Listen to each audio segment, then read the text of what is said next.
Alors, ce matin, dans l'émission des plaisirs du matin, notre thématique habituelle concernant le cégep de Matane et ce rendez-vous avec Attraction Radio pour nous parler de Fadio. Ah, ben, on va vous expliquer tout ça en compagnie de la coordonnatrice, Mme Mylène Simard. Bon matin, Mme Simard.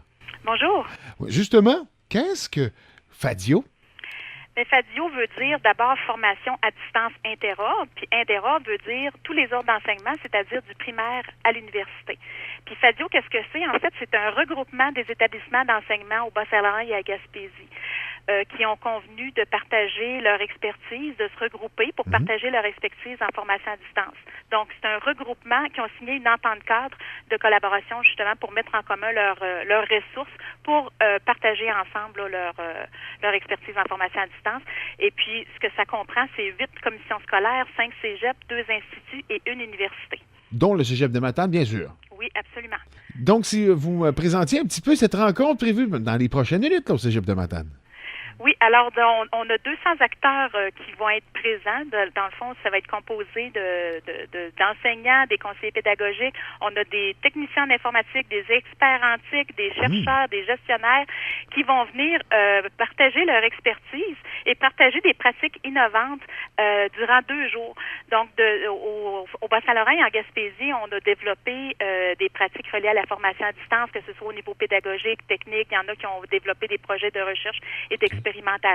Et puis, durant ces 2 jours-là, évidemment, on va venir partager les savoir-faire de tous les établissements du Bas-Saint-Laurent et de la Gaspésie. Puis c'est ça qui est intéressant, c'est qu'on a autant les commissions scolaires, les cégeps et l'UQAR qui vont venir présenter des ateliers. Donc, ça risque d'être fort intéressant. Puis, bon, une programmation également dans le cadre de cette rencontre-là. Oui, en fait, la programmation, c'est qu'on a 42 ateliers, puis ça comprend évidemment des ateliers où est-ce qu'on présente, comme je le disais, là, des pratiques, différentes pratiques innovantes, mais il y a aussi un volet exploration, puis là, ça va être intéressant parce que les gens vont pouvoir voir de quoi ça a l'air. On va présenter 4 modèles de salles de formation à distance différentes.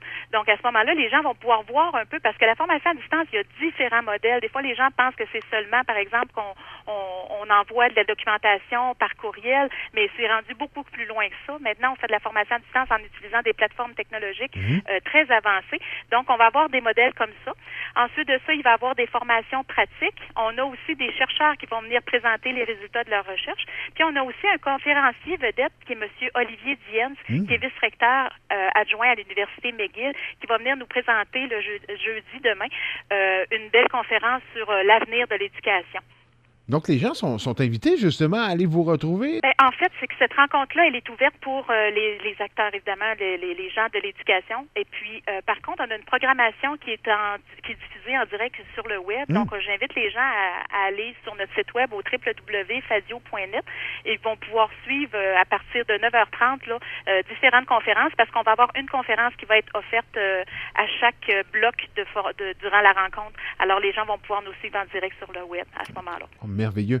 Et ben, on peut souligner aussi ses partenaires parce que bon, tout ça est un peu grâce à l'apport financier de plusieurs partenaires là, qui ont participé à l'événement. Oui, c'est sûr et certain que nous, pas juste pour la rencontre des partenaires, mais pour le projet FADIO dans son ensemble, on pourrait pas réaliser tout ça sans d'abord la contribution des établissements d'enseignement, là, des partenaires directs, là, qui sont les 16 établissements qui ont signé l'entente cadre, mais aussi du ministère de l'Éducation, qui est un partenaire important pour nous dans le développement de ce projet-là. On a également, pour la rencontre des partenaires, on a le soutien de la Commission des partenaires du marché du travail. Donc, ça aussi, ça démontre aussi que l'aspect main-d'œuvre, employabilité est important aussi dans le développement de la formation. Et on a aussi le ministre de la région du Bas-Saint-Laurent, M. Jean Demour, qui nous appuie financièrement. Et on a également la Ville de Matane, la MRC de la Matanie et TELUS qu'on tient à remercier pour leur soutien.